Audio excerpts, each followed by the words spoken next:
तो आज के इस दिन भर के पूरे घटनाक्रम पर बातचीत करने के लिए हमारे दो खास सहयोगी जुड़े हुए हैं।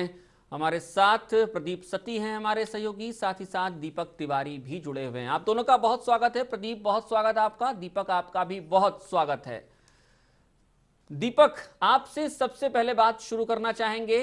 क्या माने, बाबा रामदेव ने अपनी लड़ाई की जीत हासिल कर ली है?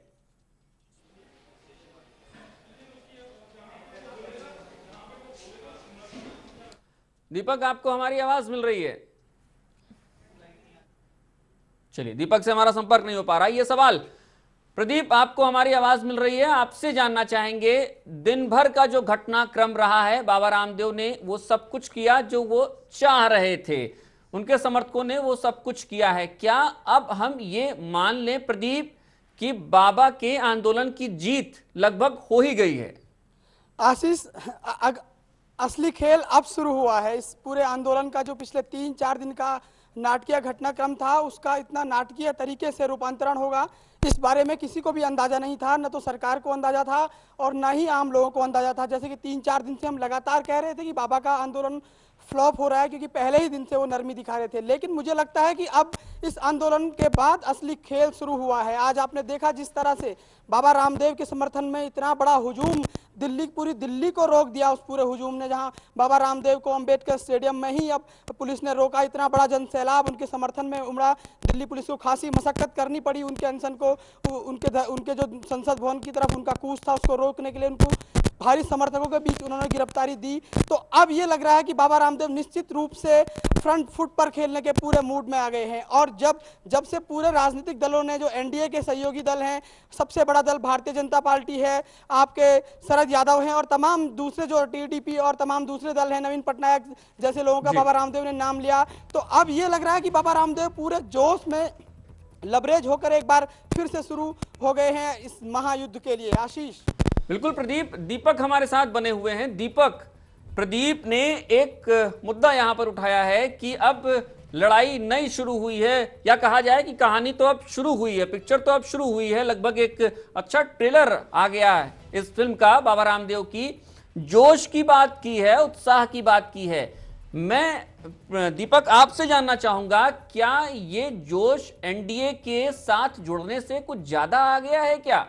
बिल्कुल आशीष, मैं भी यही बात बोलने वाला था, क्योंकि इससे पहले जब बाबा रामदेव को आंदोलन जब बाबा ने शुरू किया था, तो शायद उन्हें इस बात का अंदेशा नहीं था कि उनको इतना समर्थन मिलेगा और उनके मंच पर आकर राजनीतिक दल के नेता उनको समर्थन देंगे। और आज का जो घटनाक्रम रहा है, जब बाबा रामदेव ने अपने समर्थकों के साथ संसद कूच नहीं किया था, उससे पहले की अगर बात करें तो उनके मंच पर सभी बड़े नेता पहुंचे थे। नितिन गडकरी वहां पर पहुंचे थे, एनडीए के संयोजक शरद यादव वहां पहुंचे थे, सुब्रमण्यम स्वामी जनता दल के अध्यक्ष वहां पर पहुंचे थे। उसके बाद मुलायम सिंह का बयान आता है कि काले धन को वापस लाने की जो भी बात करेगा, भले ही वो कोई व्यक्ति विशेष क्यों ना हो, हम उसके साथ हैं। मायावती का बयान है कि काले धन के खिलाफ जो भी इस व्यक्ति इस बात की बात करता है, हम लोग उसके साथ हैं। तो कहीं ना कहीं बाबा रामदेव को जिस तरीके के राजनीतिक दलों का समर्थन मिला है, और ये राजनीतिक दल सिर्फ एनडीए के घटक दल ही नहीं है, इसके अलावा दूसरे भी राजनीतिक दल हैं जो बाबा रामदेव के लगातार मुखर विरोधी रहे हैं, उन लोगों ने भी बाबा रामदेव को समर्थन देने की बात कही है। और काले धन के मुद्दे पर उन लोगों ने बोला कि जो भी व्यक्ति इस बात को कहेगा, हम लोग उसके साथ हैं। तो कहीं ना कहीं उससे बाबा रामदेव का आत्मविश्वास यहां पर बढ़ा है, और उसी का नतीजा है कि सुबह 12 बजे जब उन्होंने अपना मार्च वहां से शुरू किया था, तब से लेकर अब तक लगातार आज अनशन का उनका 5वां दिन है। उनके हजारों समर्थक उनके साथ वहां पर अनशन कर रहे थे, और लगातार सभी समर्थक बाबा रामदेव के साथ चलते रहे। और फाइनली जो बवाना ले जाने का उनका प्लान था, पुलिस को कैंसिल करना पड़ा, क्योंकि सड़कों पर इतने समर्थक उनके उतर चुके थे। और फाइनली फिर अंबेडकर स्टेडियम में उनको लाया गया है। दीपक, यानी बाबा का ये आंदोलन भी कहीं ना कहीं से राजनीतिक जो सहयोग था उसका मोहताज हो गया। जब तक राजनीतिक पार्टियां साथ में नहीं आई हैं, तब तक ये समर्थन भी उनको नहीं मिला और ये जोश भी उनको नहीं मिला। आप शायद इसी ओर इशारा कर रहे हैं, और बाबा रामदेव की राह मुझे जहां तक लगती है कि अब यहां से राजनीति की ओर मुड़ती है। नहीं, बिल्कुल देखिए, इस आंदोलन अपनी जो अगली रणनीतिक घोषणा करने की उन्होंने बात की थी अंदर शुरू करने के आखिरी दिन, उन्होंने उस घोषणा को तब तक टाला जब तक उन्हें दूसरे जो राजनीतिक दल से उन्होंने आह्वान किया था कि काले धन को लेकर वो सभी दल अपनी स्थिति स्पष्ट करें। और उन्होंने दावा किया था कि कांग्रेस, जो यूपीए के भी कई घटक दल है, उनके साथ है, और उन्होंने काले धन के मुद्दे पर उनके समर्थन की बात कही है। और जब फाइनली सोमवार का दिन उन्होंने आज का तय किया था कि वो आज वो ऐलान करेंगे कि उनके अपने आंदोलन की आगे की रूपरेखा क्या होगी। और जिस तरीके से आज सभी नेता मंच पर पहुंचते हैं, उसके बाद रामदेव का आत्मविश्वास बढ़ जाता है, जोश में वो आ जाते हैं, और अभी तक लगातार 5वें दिन भूखे प्यासे रहने के बावजूद इतना बड़ा अनशन करते हैं, सड़कों पर बस के ऊपर बैठ के पूरी दिल्ली की वो यात्रा करते हैं और फाइनली अभी भी उन्होंने अनशन तोड़ने से इनकार किया है। तो कहीं ना कहीं सीधा इशारा यही है बाबा रामदेव का कि कहीं ना कहीं जो राजनीतिक राह है, हो सकता है कि उसका रास्ता यहाँ से खुलता दिखाई दे रहा हो। और अब से कुछ ही देर पहले बाबा रामदेव जब अंबेडकर स्टेडियम पहुंचे थे तो वहां पर भी उन्होंने यही बात की थी कि मुलायम सिंह उनको समर्थन दे रहे हैं, मायावती उनको समर्थन दे रही है, देश की जनता उनको समर्थन दे रही है और जो बड़ा हुजूम यहाँ पर उमड़ पड़ा है वो सभी लोग उनको समर्थन दे रहे हैं और पूरा देश उनके साथ है। तो निश्चित तौर पर उनका आंदोलन एक सही दिशा में जा रहा है और जिस चीज को लेकर वो यहाँ पर आंदोलन कर रहे थे वो एकदम सही है।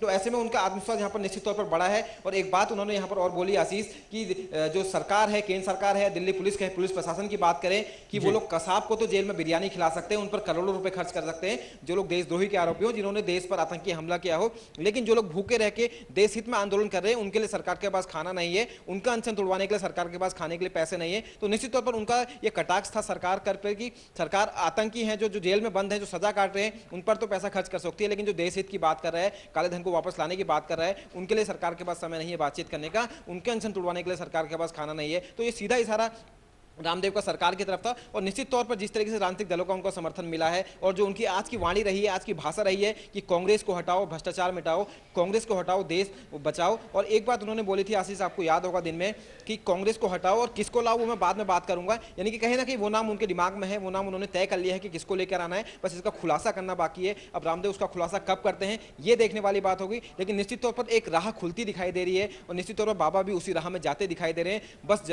बस सभी को इंतजार है इस बात का कि बाबा उसका औपचारिक ऐलान कब करेंगे। आशीष।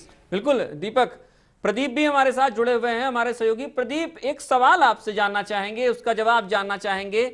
अन्ना हजारे ने आंदोलन किया, बाबा रामदेव ने भी आंदोलन किया, दोनों में मूलभूत अंतर क्या लगता है आपको? और एक बात और आज सुबह बाबा रामदेव ने कही कि जब संसद आप तक न पहुंचे तो आपको संसद तक पहुंच जाना चाहिए, और इसी नारे के साथ उन्होंने कूच करने को कहा अपने समर्थकों से।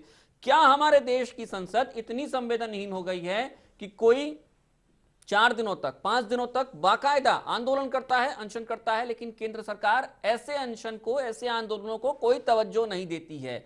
ये एक राजनीतिक मजबूरी है या कुछ और है?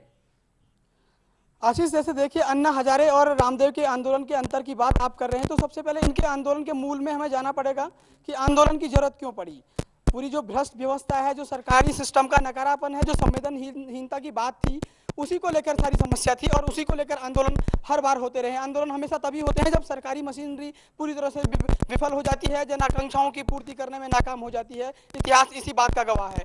अन्ना हजारे से पहले अन्ना हजारे लोकपाल की लड़ाई लड़ ही रहे थे। बाबा रामदेव काले धन को लेकर बहुत पहले से ही बातें करते रहते थे और बाबा रामदेव ने इसको लेकर भारत स्वाभिमान मंच भी बनाया। उसके बाद अचानक से अन्ना हजारे जब लोकपाल बिल को लेकर अरविंद केजरीवाल और इन तमाम लोगों के साथ सामने आए और उन्होंने पिछली बार ऐतिहासिक आंदोलन किया, जिस 10-12 दिन तक वो पूरा अनशन किया, और उसके बाद पूरी दिल्ली का पूरा जंतर मंतर जो है वहां पर पूरा भारत वहां पर जमा हो गया था। ऐसा लग रहा था कि इस बार बिल्कुल। तो बाबा रामदेव ने प्रहार किया है, बार बार कहा है कि ये सरकार नहीं चाहती कि काला धन देश में वापस आए। केंद्र सरकार पे खासे नाराज हैं बाबा रामदेव। हमारे साथ लगातार बने हुए हैं हमारे सहयोगी दीपक तिवारी। दीपक, एक बयान जो बाबा दे रहे थे अब से कुछ देर पहले अंबेडकर स्टेडियम में, ये जो हमने अभी सुनाया अपने दर्शकों को, माया, मुलायम, चंद्रबाबू नायडू, नीतीश, नरेंद्र मोदी, तमाम लोगों के नाम लिए हैं। यानी ये मान लिया जाए कि बाबा ने एक कम से कम राजनीतिक रूप से भी अपनी पृष्ठभूमि तैयार कर ली है। तमाम लोगों का, जो राजनीतिक हस्तियां हैं, ये बड़े नाम हैं जिनके नाम लिए हैं, ये बड़े नाम हैं राजनीति के, उनकी एक पृष्ठभूमि तैयार कर ली है, उनसे समर्थन ले लिया है।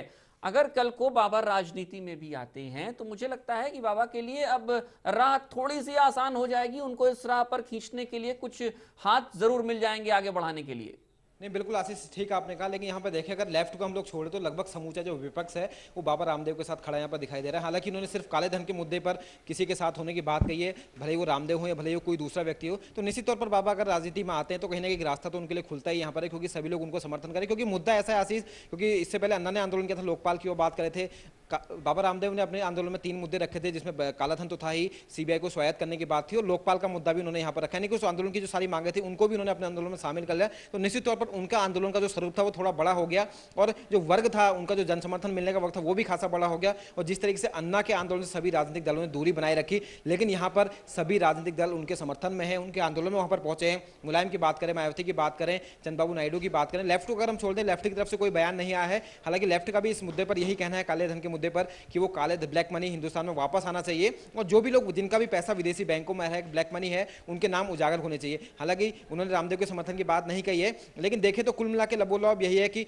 लगभग एक तरीके से समूचा विपक्ष उनका जो मुद्दा है कालाधन उसके समर्थन में है और वो चाहते हैं कि ब्लैक मनी वापस आए। तो कहीं ना कहीं मुद्दा इतना बड़ा हो गया कि मजबूरन दूसरे जो दल हैं वो इससे मुंह नहीं फेर सकते थे, लिहाजा उन्होंने रामदेव के मंच पर आके या बाहर से अपनी प्रतिक्रियाएं दी हैं कि काले धन के मुद्दे पर वो लोग रामदेव के साथ हैं। और निश्चित तौर पर इससे रामदेव के आंदोलन का स्वरूप बड़ा हुआ है, उनका आत्मविश्वास यहाँ पर बड़ा है। और जिस तरीके से 5 दिन से एक व्यक्ति लगातार अनशन कर रहा है, लगातार भूखा प्यासा, उनके समर्थक भूखे प्यासा उनके साथ है, और आज जब फाइनली उनको गिरफ्तार किया जाता है, अम्बेडकर स्टेडियम में लाया जाता है, हिरासत में रखा जाता है, तो उसके बाद रामदेव का बयान अभी आया है कि वो आज रात अंबेडकर मैदान में ही रुकेंगे और कल सुबह घोषणा करेंगे अंबेडकर मैदान से ही कि उनकी अगली रणनीति क्या होगी अपने आंदोलन के संबंध में।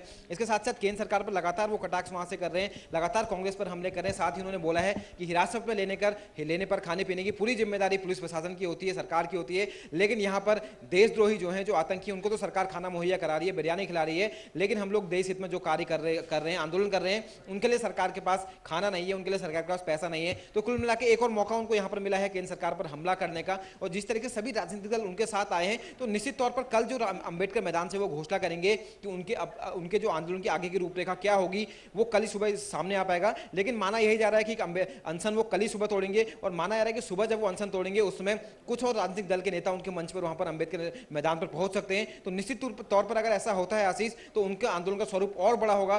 भले ही कांग्रेस अभी तक इसके पीछे भाजपा और संघ का हाथ बता रही हो कि भाजपा को, रामदेव को दोनों लोग बैक कर रहे हैं, लेकिन उसके बावजूद भी जिस तरीके से दूसरे सभी दल रामदेव के समर्थन में आए हैं, उससे कहीं ना कहीं यहाँ पर बहुत अत्यधिक दबाव में यहाँ पर सरकार आ गई है। और निश्चित तौर पर कल लेकिन दीपक, अब तक केंद्र सरकार की ओर से कोई बयान आया क्यों नहीं? हमने सुबह सुना था कि ग्रुप ऑफ मिनिस्टर्स की एक बैठक हो रही है, लेकिन उसके बाद कोई भी अब तक बयान नहीं आया है। केंद्र सरकार आखिर क्यों इस पूरे मुद्दे पर चुप्पी साधे हुए है, जबकि 9 तारीख, 10 तारीख, 11 और 12 4 दिन बीते, 13 तारीख को इतनी बड़ी क्रांति होती है।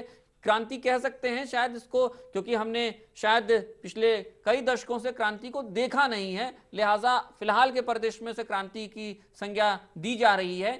लेकिन अब तक सरकार चुप क्यों है? केंद्र सरकार की क्या नैतिक जिम्मेदारी नहीं बनती है कि अगर कोई भारतीय नागरिक इस तरीके की आवाज उठाता है तो देश की सरकार ऐसे मुद्दों पर अपना पक्ष रखे? नहीं, बिल्कुल आशीष, ये बहुत आश्चर्यजनक है कि देश की राजधानी में सड़कें पूरे 5 से लेकर 6 घंटे तक जाम रहती हैं, लोग परेशान रहते हैं, उसके बावजूद केंद्र सरकार का कोई प्रतिनिधि बातचीत की पहल नहीं करता है। तो निश्चित तौर पर देखा जाए तो सरकार की पूरी कोशिश यही थी कि जिस तरीके से अन्ना के आंदोलन को उन्होंने नजरअंदाज किया और फाइनली अन्ना को एक ऐसा कदम लेना पड़ा वहां पर कि चुनावी विकल्प लोगों को देने की बात करी और उन्होंने अपना आंदोलन समाप्त कर लिया। लेकिन उसकी सोचा था कि रामदेव के आंदोलन का भी शायद यही असर होगा, अगर हम नजरअंदाज कर देंगे तो यहाँ पर भी लोग नहीं जुटेंगे और कहीं ना कहीं मजबूरन रामदेव अपना आंदोलन समाप्त कर देंगे। लेकिन यहाँ पर सरकार का दाम उल्टा पड़ गया दिखाई दे रहा है, क्योंकि जिस तरीके से भारी जन समर्थन रामदेव को मिला, लोग सड़कों पर उतरे हैं और आज जब उन्हें बवाना स्थायी जेल पे ले जाया जा रहा था उसके बावजूद सड़कों पर समर्थक डटे रहे। पूरी दिल्ली की सड़कों पर समर्थक कब्जा कर लेते हैं, लेकिन सरकार की तरफ से कोई पहल नहीं की जाती बातचीत की, क्योंकि कम से कम बिल्कुल आपने ठीक कहा, सरकार की नैतिक जवाबदेही बनती है, जिम्मेदारी बनती है कि राजधानी की सड़कें इस तरीके से जाम है, लोग परेशान है, उस परिप्रेक्ष्य में भी अगर सोचे तो एक बातचीत का आश्वासन दिया जा सकता था। रामदेव से आज बातचीत नहीं हो पाती, कल आगे की डेट दे दी जाती, कल का दिन दे दिया जाता कि हम आपसे बातचीत के लिए तैयार हैं, आप अपने मुद्दे हमारे साथ रखें। लेकिन जिस तरीके नकारात्मक रवैया सरकार का यहां पर रहा है उसको देखते तो यही लगता है कि सरकार बिल्कुल भी नहीं चाहती थी कि रामदेव को तवज्जो देना, लेकिन अब मैं कहता हूं उनके गले की हड्डी ये बन गई है, मजबूरी बन गई है सरकार की और कहीं ना कहीं आज नहीं तो कल सरकार को उनसे बातचीत करनी ही होगी और उनकी मांगों पर ठोस आश्वासन की कार्रवाई देनी ही होगी। क्योंकि आज का जो पूरा घटनाक्रम हुआ है उससे सिर्फ रामदेव के समर्थक और उनके समर्थक ही गुस्सा नहीं है, बल्कि दिल्ली के वो सभी लोग गुस्सा है। साथ साथ दिल्ली में जो भी लोग आते हैं, देश की राजधानी है, तो निश्चित तौर पर उन सभी लोगों को परेशानी वहां पर उठानी पड़ी है और इस परिप्रेक्ष्य में भी सरकार को जरूर सोचना चाहिए था। अब इंतजार है सभी को कि कल रामदेव आगे की रणनीति का ऐलान क्या करते हैं, क्या वाकई में वो अंबेडकर मैदान में ही डटे रहते हैं, कल फिर क्या एक दिन के लिए अपने आंदोलन पोस्टपोन करते हैं। तो देखना यह होगा कि लगातार रामदेव जैसे एक एक कदम आगे बढ़ाते रहे, शुरुआत में उनके तेवर बहुत नरम थे, लेकिन जैसे जैसे उन्हें समर्थन मिलता गया, एक के बाद एक राजनीतिक दलों का भारी जनसमूह वहां पर उमड़ता गया, उसके बाद रामदेव की ताकत लगातार बढ़ती गई, उनका आत्मविश्वास बढ़ता गया और एक एक दिन करके उन्होंने अपने आंदोलन को 3 दिन से 5 दिन खींच लिया है। और आज एक बार फिर आखिरी समय में उन्होंने बोला है कि वो अपना अनशन नहीं तोड़ेंगे, आज रात तो कम से कम अनशन नहीं तोड़ेंगे और कल सुबह अगली रणनीति का ऐलान करेंगे। वो अगली रणनीति क्या होगी? क्या रामदेव दोबारा से अपने अनशन को कंटिन्यू करेंगे? क्या रामदेव दोबारा से कल संसद कूच करने की कोशिश करेंगे? ये तो कल ही सामने आ पाएगा। लेकिन केंद्र सरकार के इस नकारात्मक रवैये से कहीं ना कहीं रामदेव की ताकत बढ़ी है और ज्यादा जन समर्थन उनको मिला है। यानी कि ये दांव केंद्र सरकार का उल्टा पड़ा है कि हम आंदोलन को अगर नजरअंदाज करेंगे तो कहीं ना कहीं रामदेव के आंदोलन का हश्र भी अन्ना के आंदोलन का जैसा होगा। आशीष। बिल्कुल। दीपक, इस वक्त हमारे साथ हमारे सहयोगी प्रदीप भी जुड़े हुए हैं, उनके पास चलते हैं। प्रदीप, 3 मांगे जो मुझे याद आती हैं, लोकपाल विधेयक, साथ साथ काले धन को वापस लाना और एक व्यवस्था परिवर्तन की बात बाबा रामदेव लगातार कर रहे हैं। क्या इस तरीके से सड़कों पर जब हुजूम उमड़ता है, ये हुजूम व्यवस्था में परिवर्तन के लिए सही तरीका है? क्या इस तरीके से व्यवस्था में परिवर्तन आएगा? क्या व्यवस्था में परिवर्तन रातों रात कोई सरकार ला सकती है? क्या जिस तरीके से हम उम्मीद कर रहे हैं, बाबा रामदेव ने जो कुछ भी कहा है वो उनका अपना एक तरीका है, हम उसे दिखा भी रहे हैं, लेकिन सवाल यहां पर उठता है कि क्या इस तरीके से देश में जो 60 सालों से व्यवस्थाएं चली आ रही हैं आजाद देश में, वो व्यवस्थाएं क्या इस तरीके से सड़कों पर जब हुजूम उमड़ता है इससे वो व्यवस्थाएं बदल जाएंगी? क्या लगता है आपको? आशीष, जो आप व्यवस्था परिवर्तन की बात कर रहे हैं, सबसे बड़ा सवाल यही है यहाँ पर। व्यवस्था परिवर्तन की अगर बात कर रहे हैं तो इसका मतलब है कि व्यवस्था खराब है, जो सरकार कर रही है, जो जैसा चलना चाहिए था सिस्टम वैसा नहीं चल रहा है। लेकिन इसके लिए सिर्फ सरकार को ही हम जिम्मेदार नहीं मान सकते, क्योंकि जो विपक्षी दल हैं वो भी संसद के सदस्य हैं, वो भी इसका हिस्सा हैं। तो जितना वो, क्योंकि जितना काबिल आपका विपक्ष होगा, सरकार भी उतना ही आप लोगों से डरेगी। और अगर आपका विपक्ष बिल्कुल अंधेर नगरी है तो चौपट राज तो होगा ही होगा। यहाँ पर क्या है, भारत में यही समस्या है कि विपक्ष भी यहाँ पर मित्र विपक्ष की भूमिका निभाता है, कभी कभी वो मृत विपक्ष हो जाता है। अगर यूपीए की सरकार ने अपने इस दूसरे टर्म में तमाम अराजक काम किए या तमाम ये जो उनकी निरंकुशता रही है, तो इसमें निश्चित रूप से विपक्ष का भी उतना ही बड़ा योगदान है, क्योंकि विपक्ष भी यही मानता है कि 5 साल सरकार जो भी सत्ता में है वो अति कर देगी भ्रष्टाचार की, और उसके बाद जनता के पास विकल्प कुछ नहीं है, हमारा नंबर आएगा ही आएगा। और उसके बाद वही कांग्रेस भी जब विपक्ष में रहेगी तो वो भी यही करेगी, उनको जी भरकर उत्पाद मचाने देगी और अगली बार उनका नंबर आ जाएगा। अब रामदेव के साथ इस मंच पर जो लोग हैं, रामदेव कह रहे थे कि माननीय मुलायम सिंह यादव जी, बहन मायावती जी, चंद्रबाबू नायडू जी, ये तमाम वो नाम हैं जिन पर आय से अधिक संपत्ति के मामले दर्ज है। ये तमाम वो नाम है जो जिन पर भ्रष्टाचार के तमाम आरोप लगे हुए हैं। ये वो तमाम नाम हैं जिनके प्रदेशों में इनके राज्य इनके टेन्योर के दौरान जब ये लोग सत्ता में थे, इनके प्रदेशों में विकास का सूचकांक लगातार धड़ाम होता रहा है, गिरता रहा है। अब आप एक बात और बताइए, जब रामदेव कह रहे हैं कि इतने लाख करोड़ रुपया भारत में आ जाएगा, काला धन वापस आ जाएगा, तो उसके बाद पूरी व्यवस्था बदल जाएगी, गरीबी नहीं रहेगी। मैं आपको एक छोटा सा उदाहरण देता हूं।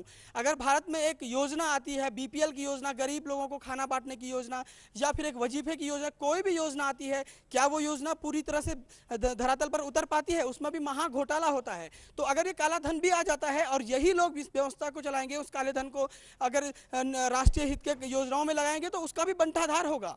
ये सबसे बड़ा सवाल है। और जो इस तरह से आप बोल रहे हैं कि भीड़ इस तरह से व्यवस्था परिवर्तन कर देगी, तो ये लोगों को तो पता ही नहीं है कि क्या होना है। क्योंकि रामदेव आज कितने दम से कह रहे थे कि किसको वोट नहीं देना है ये हमने बता दिया है कि कांग्रेस को वोट नहीं देना है, और किसको वोट देना है ये भी हम बताएंगे। तो जो लोग अंधश्रद्धा के साथ, बिल्कुल अंधविश्वास के साथ रामदेव के साथ पिछलग्गू बनकर चलेंगे, रामदेव तो उनके लोकतांत्रिक अधिकार का भी हनन करेंगे। उन्हें कहेंगे कि जो मैं कह रहा हूँ वही करो, और लोग आंखों पर पट्टी बांधकर अगर ऐसा करेंगे तो इससे कैसी व्यवस्था, कैसा परिवर्तन हो सकता है भारत जैसे लोकतांत्रिक देश में जहां तमाम तरह की समस्याएं हैं। आशीष। और हमारे साथ लगातार बने हुए हैं हमारे दो सहयोगी प्रदीप सती और दीपक तिवारी। प्रदीप, आपके पास आना चाहेंगे। हम आपसे बात कर रहे थे ब्रेक पर जाने से पहले, बात हो रही थी व्यवस्था परिवर्तन की। मुझे लगता है कि एक नाराजगी जिसका जिक्र आप भी कर रहे थे, एक नाराजगी लगातार बनी हुई है देश के आम आदमी में। वो आम आदमी जो रोजाना कमाता है, रोजाना खाता है, लेकिन उसके पास इतना भी नहीं होता रोजाना कमाने के बाद कि वो 2 वक्त की रोटी सुख से खा सके। उसे यही रहता है कि कुछ बचा लें किसी तरीके से, ताकि शायद कल के लिए, कल महंगाई बढ़ जाए, क्योंकि कब महंगाई बढ़ती है पता भी नहीं चलता है। हम आपसे ये जानना चाह रहे हैं कि क्या ये नाराजगी 4 दिन का वक्त लेती है इतना आक्रोश आने में? क्योंकि 4 दिन तक जब हमने देखा 9 तारीख से जब बाबा रामदेव बैठे थे, उस वक्त वो थोड़ा सॉफ्ट कॉर्नर ले रहे थे कांग्रेसी नेताओं का, और लग रहा था एक तरीके से कि अनशन लीला समाप्त करने के लिए बाबा रामदेव कोई बहाना ढूंढ रहे हैं, बार बार वो अपनी जो उनकी नियत तिथि थी उसको आगे बढ़ा रहे थे, डेडलाइन को आगे बढ़ा रहे थे कि वो कल करेंगे रणनीति का खुलासा, कल करेंगे रणनीति का खुलासा। क्या ये नाराजगी इतना उबाल लेने में इतना वक्त लेती है या ये फिर कुछ और ही है? एक समझ में नहीं आता है, एक गडमगड सी व्यवस्था हो गई है कि लोगों की नाराजगी भी है लेकिन 4 दिन का वक्त भी लेती है नाराजगी। आशीष, सबसे पहले आप देखिए, बाबा रामदेव ने जब आंदोलन शुरू किया तो उससे पहले वो अन्ना हजारे के आंदोलन का हश्र भी जान चुके थे। अन्ना हजारे लोगों को खुद ही टीम अन्ना को बैकफुट पर आना पड़ा, और उसके साथ साथ अन्ना हजारे ने एक बड़ा अच्छा काम, सराहनीय काम, या फिर एक हटकर काम, अनएक्सपेक्टेड जो उनसे था वो काम किया कि हम राजनीतिक विकल्प देंगे, राजनीतिक पार्टी बनाएंगे। उन्होंने कहा कि जब समस्या ही राजनीतिक है तो इसका समाधान भी राजनीतिक होना चाहिए, और सरकार अब सुन नहीं रही तो हम संसद में उन लोगों को चुनकर भेजेंगे जो लोग अच्छे कानून बनाएंगे, काले धन को लेकर, लोकपाल को लेकर और तमाम और चीजों को लेकर जो कड़े कानून बनाएंगे। जब उसके बाद रामदेव क्योंकि बहुत पहले से भारत स्वाभिमान और इस तरह से राजनीतिक विकल्प देने की बात पिछले लोकसभा चुनाव से पहले भी उनके द्वारा कुछ हो रही थी, और तमाम इस तरह से वो कह भी रहे थे कि पहले कुछ राज्यों में सेमीफाइनल खेलेंगे, उसके बाद लोकसभा का फाइनल खेलेंगे। लेकिन जब अन्ना ने राजनीतिक विकल्प दे दिया तो रामदेव के पास उस समय शक पकाने के लिए, हक्का बक्का रह जाने के अलावा कोई और चारा नहीं रह गया था, जहां तक मैं समझ पा रहा हूं इन चीजों को। उसके बाद रामदेव ने पहले ही दिन से बहुत नरमी दिखाई, क्योंकि रामदेव खुद जानते थे कि सरकार उनको कोई घास नहीं डालेगी। अब आप देखिए, 3 दिन के बाद जब यहाँ पर कोई भी राजनीतिक दल का व्यक्ति नहीं आता है, रामदेव के तमाम बार कहने के बाद कि सोनिया माता आए, राहुल गांधी आए, मनमोहन सिंह आए, सभी का दिल खोलकर हम स्वागत कर रहे हैं, हम अब अगली रणनीति का ऐलान करेंगे। रणनीति दरअसल दिमाग में कुछ उस समय थी ही नहीं। 3 दिन के बाद जब शाम को 5 बजे सभी लोगों की निगाहें रामदेव के रामलीला मैदान में उनकी जो लीला चल रही थी उस पर थी कि अब कुछ ऐलान होगा, उस दिन भी कुछ नहीं होगा, कुछ नहीं हुआ। और उसके अगले दिन तमाम राजनीतिक दल आए जो सरकार से नाराज हैं, जो सत्ता में नहीं हैं, और उन दलों ने एक मुश्त होकर एक साथ पूरा समर्थन रामदेव को दे दिया और कहा कि हम रामदेव के साथ आए हैं। आपने शरद यादव को आज सुना होगा, काफी तल्ख उनके तेवर भी थे। तमाम नितिन गडकरी ने भी यही सब बातें कही। इसके पीछे के कारणों को हमें समझना पड़ेगा। दरअसल रामदेव को राजनीतिक दल जो एनडीए के दल हैं या जो गैर कांग्रेसी दल हैं, वो एक अपॉर्चुनिटी के रूप में इस मंच को, इस आंदोलन को ले रहे थे रामदेव को ले, क्योंकि अन्ना के आंदोलन में अगर वो आते, समर्थन करते, तो अन्ना तो कुछ चुनाव लड़ने की बात कर रहे थे, टीम अन्ना, और रामदेव ने अब श्योर हो गए थे राजनीतिक दल की रामदेव चुनाव नहीं लड़ेंगे। तो इसका मतलब है कि रामदेव की जो अगर हम समर्थन करें तो आम आदमी हमसे खुश होगा और कहीं वो डेफिनेटली वो समर्थन उनको मिलेगा। तो आज नितिन गडकरी ने भी साफ साफ कहा कि हम रामदेव के साथ हैं, रामदेव चुनाव नहीं लड़ेंगे, मतलब रामदेव अब हमारे साथ है तो इसका फायदा हमें मिलेगा। यही सारी बातें हैं आशीष, जिन बातों को समझना पड़ेगा। बिल्कुल प्रदीप, यानी राजनीतिक दलों के अपने राजनीतिक स्वार्थ हैं जिसके लिहाज से वो बाबा का आज समर्थन करने पहुंचे हैं, और अन्ना के साथ उन्हें ये राजनीतिक स्वार्थ पूर्ति होती हुई नहीं दिख रही थी। दीपक, आपसे एक सवाल जानना चाहेंगे। एक आज जुमला भी उठा है कि अन्ना के आंदोलन को हाईजैक कर लिया बाबा रामदेव ने। शायद देश के इतिहास में ऐसा पहली बार हो रहा है कि किसी आंदोलन को हाईजैक करने की बात भी हो रही है, और ऐसा आंदोलन जो देश में महंगाई घटाने की बात करता है, देश में सुख शांति लाने की बात करता है, हजारों की संख्या में लोग उतरते हैं। क्या आंदोलनों को भी हाईजैक किया जा सकता है? नहीं, देखिए आशीष, वक्त की बात है और अभी की स्थिति कुछ ऐसी थी, क्योंकि अन्ना की बात करें, अन्ना सिर्फ पहले जन लोकपाल की बात करते थे कि एक संशोधित जन लोकपाल यहाँ पर लेके आया जाए ताकि भ्रष्टाचार पर लगाम लग सके। लेकिन जिस तरीके से बाबा रामदेव और अन्ना ने शुरुआत में हाथ मिलाया था और मंच साझा करने की बात की थी, बाबा रामदेव अन्ना के आंदोलन के मंच पर पहुंचे भी थे, और उसके बाद हम देखते कि अचानक टीम अन्ना अपना फैसला वापस ले लेती है, क्योंकि उसको लगा कि सुनवाई उनकी यहाँ पर नहीं हो रही है, और उसके बाद चुनावी विकल्प पेश करने की बात कहती है। तो कहीं ना कहीं अन्ना की जो मांगे थी, टीम अन्ना की जो मांगे थी, वो वहीं पर धड़ाम हो जाती है। और उसके बाद रामदेव को भी मौका लगा कि अगर वो सिर्फ एक मुद्दे को लेकर चलते हैं तो निश्चित तौर पर उनको एक वही वर्ग समर्थन करेगा। लेकिन रामदेव ने क्या किया, जो मुद्दा टीम अन्ना से पीछे छूट गया था, टीम अन्ना का आंदोलन थोड़ा नीचे, ग्राफ वहां पर नीचे आया था, तो रामदेव ने उसी मुद्दे को वहां पर हथिया लिया और अपने काले धन के मुद्दे पर लोकपाल के मुद्दे को भी शामिल कर लिया, सीबीआई की स्वायत्ता के मुद्दे को भी यहां पर शामिल कर लिया। तो निश्चित तौर पर जो रामदेव का आभा मंडल था वो और बड़ा हो गया, और जो लोग जन लोकपाल के समर्थन में थे वो लोग यहां भी आगे उनके साथ जुड़ गए। तो निश्चित तौर पर इससे रामदेव को फायदा ही हुआ है, और शायद ये सब कुछ सोच समझी एक रणनीति के तहत यहां पर किया गया था। लेकिन इससे अलग हटते हुए थोड़ा एक बात आपसे कहना चाहूंगा। इससे पहले हमारी चर्चा चली थी, प्रदीप भी जैसे बता रहे थे कि जिन लोगों की रामदेव आज तारीफ कर रहे हैं लोगों को,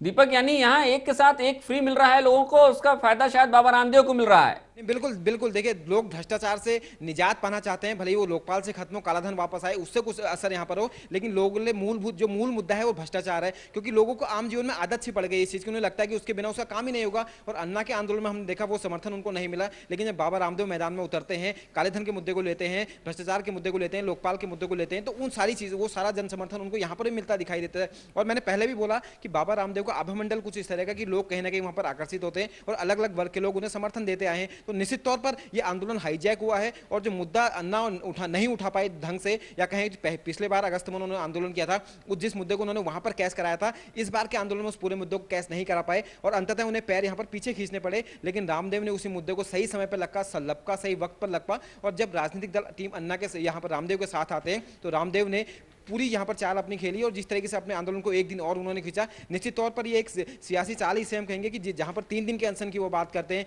लेकिन राजनीतिक दलों से आह्वान करते हैं कि आप अपनी स्थिति स्पष्ट करो, और जब वो लोग स्थिति स्पष्ट करते हैं, उनके मंच पर आते हैं, तो रामदेव का सीना यहाँ पर और चौड़ा हो जाता है, उनका आत्मविश्वास बढ़ जाता है, और अपने आंदोलन को वो और लंबा खींचते हैं। लेकिन एक चीज़ यहाँ पर आशीष बताना चाहूँगा, रामदेव कुछ ही देर पहले तारीफ कर रहे थे अम्बेडकर मैदान से कि सभी लोग उनके साथ है, एनडीए उनके साथ है, बीजेपी उनके साथ है, मुलायम मायावती उनके साथ है, चंद्रबाबू नायडू उनके साथ है, सुब्रमण्यम स्वामी उनके साथ है, लेकिन ये वही नेता हैं, जैसे प्रदीप ने पहले भी बोला कि जिन पर भ्रष्टाचार के आरोप भी लगे हैं, और इसके साथ साथ ये वही नेता हैं जिनको कल तक रामदेव गाली दिया करते थे कि ये सभी लोग भ्रष्ट हैं, जितने भी नेता हैं सभी भ्रष्ट होते हैं। आज रामदेव क्यों उन्हीं की तारीफ कर रहे हैं। और सबसे बड़ी बात यहाँ पर बोला था आपकी राजनीतिक राह वो उनकी खुली है, तो शरद यादव ने उन्हीं के मंच पर आके इस बात को बोला था। निश्चित तौर पर राजनीतिक दलों का स्वार्थ ही था, जैसे प्रदीप ने बोला भी, शरद यादव ने उनके मन से खुद इस बात को बोला था कि रामदेव आप किंग मेकर हो सकते हो, लेकिन किंग नहीं हो सकते हो, यानी कि आपकी बदौलत कोई परिवर्तन आता है, कालाधन देश में वापस आता है, लोकपाल आता है, सीबीआई स्वायत्त होती है, और देश के लोगों को अगर भ्रष्टाचार से निजात मिलती है तो भी आप किंग नहीं बन सकते, आप किंग मेकर ही रहोगे। अल्टीमेटली सत्ता हम ही चलाएंगे, क्योंकि जो लोग पहले से राजनीति में, यानी कि उन्होंने रामदेव की मनसा हो सकता है उनके मन में ये चीज रही हो कि इसके बहाने वो सत्ता पे काबिज होने का उनके मन में ये चीज रही हो, लेकिन शरद यादव ने बहुत क्लियरली इस बात को बोल दिया कि आप किंग कभी नहीं बन सकते, आप किंग मेकर ही रहोगे, और अल्टीमेटली सत्ता पे हम ही लोग काबिज होंगे, भले आप अपने आंदोलन को सफल क्यों ना करा लें, आपकी मांगे मान क्यों नहीं ली जाएं। आशीष। बिल्कुल दीपक, प्रदीप हमारे साथ जुड़े हुए हैं। प्रदीप, अब ये मान लिया जाए कि बाबा किंग मेकर कम से कम बनने की चाहत जो उनकी है अंदर से है, ना भी रही हो, लेकिन अब लगभग वो चाहत उनकी बन गई होगी, और उसके लिए उन्होंने मजबूत पृष्ठभूमि यहां पर तैयार भी कर ली है। क्या इस देश में अब आंदोलनों से देश का भविष्य फिर से तय होगा? क्योंकि एक बार आंदोलन हुआ था, उसके बाद कई आंदोलन हुए, देश का भविष्य उससे तय हुआ था, लेकिन क्या अब इस तरीके के आंदोलनों से ही देश का भविष्य तय होगा? संसद में जो लोग बैठेंगे वो सुन नहीं पाएंगे हमारी आपकी आवाज को। क्या हमें बार बार सड़कों पर ही उतरना होगा? व्यवस्था परिवर्तन की बात एक बार फिर से आपसे।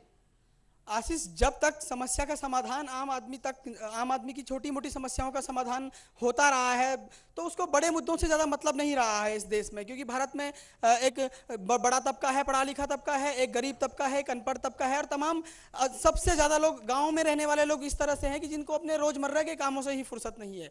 तो यहाँ पर जो चुनाव की प्रक्रिया है या व्यवस्था परिवर्तन की प्रक्रिया है, तो उसको बड़े अलग अलग परिप्रेक्ष्य में समझना पड़ेगा। अगर यहाँ पर अगर जनता थोड़ा और जागरूक हो जाए तो फिर आपको किसी आंदोलन की भी जरूरत नहीं पड़ेगी। लेकिन यहाँ पर पिछले इतने सालों से सरकारों के जो उदासीनता का जो चक्र चलता रहा है, जो क्रम चलता रहा है, पैटर्न चलता रहा है, उसने जनता के दिमाग में इस तरह की छवि डाल दी है कि वो चुनाव जीतने के बाद कुछ नहीं करेंगे, जो भी करना है हमें अपने हाल में ही करना है। तो ऐसे में जब भी बड़े बड़े आंदोलन हुए हैं, जब भी ये आंदोलन इसलिए हुए हैं क्योंकि जब लोगों के सब्र का बांध टूटा है, और उसके लिए हमें अन्ना हजारे या रामदेव या तमाम और छोटे मोटे स्तर पर, स्थानीय स्तर पर भी तमाम ऐसे लोग हैं जो लगातार संघर्ष कर रहे हैं। भारत का कोई भी हिस्सा आज ऐसा नहीं होगा जहां पर छोटी चीज को लेकर या फिर बड़ी चीज को लेकर, कश्मीर से कन्याकुमारी तक आप देख लीजिए, तो आंदोलन हो रहे हैं, लगातार संघर्ष हो रहे हैं, किसी न किसी रूप में किसी न किसी मांग को लेकर हो रहे हैं जो असंतोष सरकारों के खिलाफ है।